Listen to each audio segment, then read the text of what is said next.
Thermaltake is definitely no stranger when it comes to computer case design, with every case that just seem to get better and better, and the Core series is no exception. Introducing the Core V21 Micro-ATX Enclosure, which sports a curvy box design with a generous side window and plenty of customizability to really make this case your own, all for just $94. With the dimensions of 336mm high, 320mm wide, and 420mm long, and only weighing 6.5 kilos, this is the perfect case for a home theatre or LAN PC. Let's start off with a tour of the enclosure. The front has a Thermaltake badge which is magnetic and can be orientated for reasons you will see later. The front panel is made from plastic which can be removed relatively easily and is coated on the inside with a layer of foam to noise dampen and also prevent dust from being pulled into the case by the massive 200mm fan located behind the panel, which can be replaced with two 120s or 140mm fans. Above the fan is a 5¼ inch bay. On the left hand side is a large plastic side window which is generous enough size to show off all of your hardware with little to no flex of the panel itself. Also attached to the side is power and hard drive activity lights, a large power button, two USB 3.0 ports, headphone and microphone jacks and a reset switch.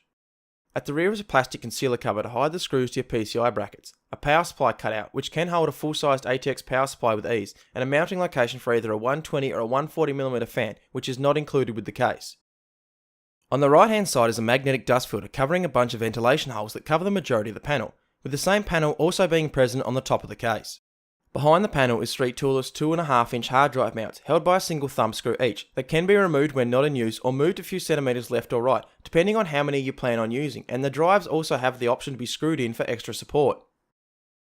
Underneath the case is four large plastic feet with foam padding and a dust filter covering the power supply intake area.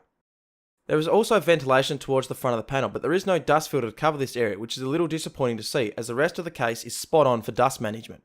Underneath this panel grants access to the basement for installing a power supply or any 3.5 inch hard drives.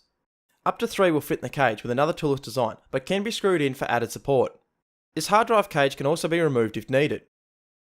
On top of the case, once the panel is removed, is 4 brackets, which can be used for mounting up to two 240mm radiators or a 280 and 240mm radiator simultaneously, but can also be removed easily for a cleaner look if not in use.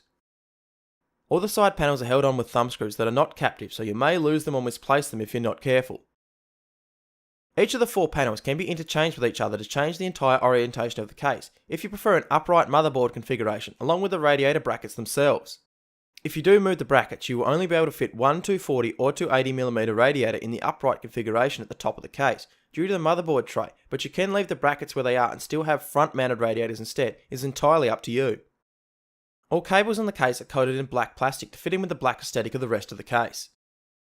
I'm a bit disappointed at the lack of a fan hub due to the fan connection limitations found on Micro-ATX motherboards and the huge support this case offers. I would happily pay an extra $5 for a hub to be included.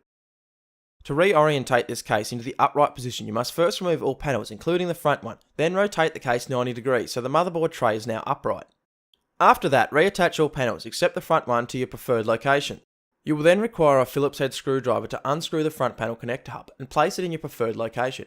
But please note, if you do want the cleanest and shortest cable routing of the hub, you will have to unscrew the assembly entirely as it is too large to fit through the case cable routing holes as one piece, which is rather frustrating. Once you are happy with the hub's position, reapply the front cover, making sure the cutout is lined up with the front I/O hub. Orientate the magnetic badge at the front so it is the right way up and you are done and have a completely different looking case. 3 cable management gripes I have with this case is there are no cutouts on the bottom of the motherboard tray to route your USB 2.0 or HD audio connectors more cleanly, especially with the motherboard tray laying down. The second issue I have is the giant cutout to the right looks horrible for cable management, especially with the motherboard sitting upright. And lastly, there is no cable tie points at all behind the motherboard tray, so you're left just stuffing your cables in the hard drive cage or trying to tuck them away from the cutout so no one can see them, which is annoying for some people like me who enjoy clean cabling. Building inside this case was a breeze despite its size, but everything went smoothly. I was able to hide most of my cables and accommodate the 240mm liquid cooler and a full-size graphic cards with ease. There was plenty of clearance to work in and around the motherboard area without feeling restricted. The basement area had plenty of room for excess cables without impeding anything else. I added a 140mm fan in the rear, which I feel is necessary for this case and should probably be included to exhaust all the hot air that accumulates in this case if you do not use a blower style GPU or a liquid CPU cooler. Overall though, this case's modular design is a great buy for the price and offers so much freedom to really customise your PC in a micro form factor whilst also looking very stylish and simplistic, and I would highly recommend this case for your next build, as the few gripes I have with it is not enough of a hassle to turn anyone away from building inside of it and enjoying themselves whilst doing so. If you enjoyed this video, leave a like, and if you really enjoyed it, please consider subscribing for more reviews and other content in the future. If you have a suggestion, question or criticism, leave a comment, and thank you very much for watching.